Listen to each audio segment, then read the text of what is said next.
ভাইরা, খেয়াল করে দেখেছেন ইরান ও যুক্তরাষ্ট্রের মধ্যে টেনশন বাড়ে, বিশ্ব মিডিয়া কাঁপে, তেলের দাম নড়ে, সোশ্যাল মিডিয়ায় আগুন ধরে, কিন্তু কয়েকদিন পর সব আবার চুপচাপ। প্রশ্ন হচ্ছে, এত হুমকি ধামকি, মিসাইল, নিষেধাজ্ঞা, তবুও যুদ্ধ কেন হয় না? এই দ্বন্দ্ব কি সত্যিই বাস্তব, নাকি সবই আইওয়াশ, নাকি এই নাটকের আড়ালে আছে আরও গভীর কোনো গেম? আজকের ভিডিওতে আবেগ না, প্রোপাগান্ডা না, শুধু যুক্তি, ইতিহাস আর বাস্তব বিশ্লেষণ করা হবে। ভিডিও শেষ না করলে পুরো ছবিটা ধরতেই পারবেন না। প্রথমেই বুঝি, আইওয়াশ মানে কি? আইওয়াশ মানে লোক দেখানো নাটক, আসল কাজ না করে শুধু মানুষের চোখে ধুলো দেওয়া। এখন প্রশ্ন, ইরান যুক্তরাষ্ট্রের দ্বন্দ্ব কি শুধু লোক দেখানো, নাকি এটা কন্ট্রোলড কনফ্লিক্ট? মানে এমন দ্বন্দ্ব যেখানে মারামারি আছে কিন্তু পুরো যুদ্ধের লিমিটটা না। দ্বন্দ্বের শিকড় 1979 সালটা 1979 ইরানে আচমকাই ঘটে যায় ইসলামী বিপ্লব। আমেরিকা সমর্থিত শাহ পেহলভি সরকার পড়ে যায়, তার জায়গায় আসে আমেরিকা বিরোধী ইসলামী সরকার। এরপর কি হয়? আমেরিকান দূতাবাস দখল, কূটনীতিক জিম্মি, সম্পর্ক পুরো ছিন্ন। সেই দিন থেকেই ইরান যুক্তরাষ্ট্রকে বলে গ্রেট শাতান, আর যুক্তরাষ্ট্র ইরানকে দেখে মধ্যপ্রাচ্যের সবচেয়ে বড় হুমকি হিসেবে।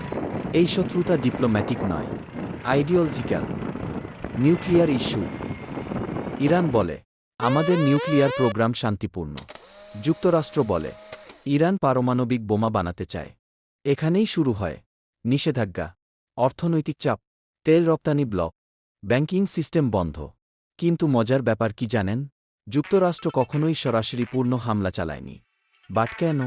কারণ ইরান, ইরাক না, আফগানিস্তান না, লিবিয়া না। ইরান মানে 8 কোটির বেশি মানুষ, পাহাড়ি ভূখণ্ড, শক্তিশালী মিলিশিয়া নেটওয়ার্ক, প্রক্সি বাহিনী। যুদ্ধ শুরু মানে মধ্যপ্রাচ্য বলে যাওয়া, ফুঁসে ওঠা। প্রক্সি যুদ্ধ। ইরান এবং যুক্তরাষ্ট্র সরাসরি যুদ্ধ করে না, তারা যুদ্ধ করে ইয়েমেনে, সিরিয়ায়, ইরাকে, লেবাননে, গাজায়। ইরানের পাশে আছে হিজবুল্লাহ, হামাস, হুথি, শিয়া মিলিশিয়া। যুক্তরাষ্ট্রের পাশে আছে ইসরায়েল, সৌদি জোট, ন্যাটো সাপোর্ট। মানে কি দাঁড়ালো? যুদ্ধ হচ্ছে, মানুষ মরছে, বাট দুই মূল খেলোয়াড় হাত ধুয়ে ফেলছে। এটা কি তাহলে আইওয়াশ? না, এটা ক্যালকুলেটেড কনফ্লিক্ট। কেন বারবার হুমকি কিন্তু যুদ্ধ নয়? এখন আসল প্রশ্নে আসি।